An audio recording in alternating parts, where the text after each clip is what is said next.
Hello friends, আপনারা কেমন আছেন? আশা রাখি আপনারা সবাই ভালো আছেন। আমি আপনাদের আশীর্বাদে ভালো আছি। আজকে আলোচনা করব সম্পদ সংরক্ষণ নিয়ে।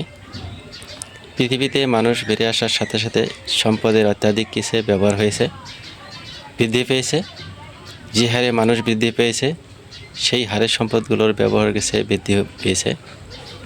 যেরকম ধরুন, পাহাড়গুলো কেটে বাম করা, তারপর পাহাড় কেটে খালগুলো কেসে বন্ধ করা, তারপর পাহাড়গুলো কেটে তার থেকে শিলগুলো কেসে বাইর করা, এরকম কাজ যদি কেসে অনবরত করতে থাকা যায় বা চলে থাকে, তাহলে এক সময় কী হবে, পৃথিবী থেকে পাহাড়গুলো কেসে না হয়ে যাবে এবং প্রকৃতির কী হবে, ভারসাম্য নষ্ট হবে।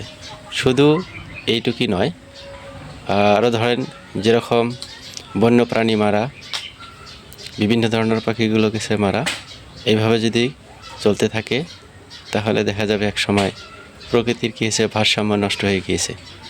তাই আমি সবার কাছে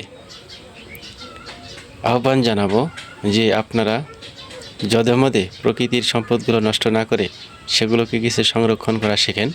সংরক্ষণ করলে আমাদের যেটা ভবিষ্যৎ প্রজন্ম, তাদের জন্য কাজে লাগবে। নাহলে আমাদের ভবিষ্যৎ প্রজন্ম কী হবে, বিপদের মুখে চলে যাবে এবং এক সময় কী হবে, মানুষ বেঁচে থাকা টান হয়ে যাবে। তাই আমি সবাইকে অনুরোধ করব যাতে আপনারা যধেমদের সম্পদগুলো ব্যবহার না করে সেগুলো কিসে সংরক্ষণ করেন।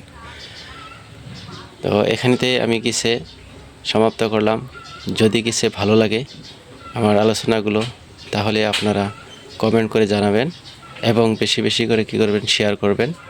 আর আমার চ্যানেলটা কী করে করবেন, সাবস্ক্রাইব করবেন। ধন্যবাদ।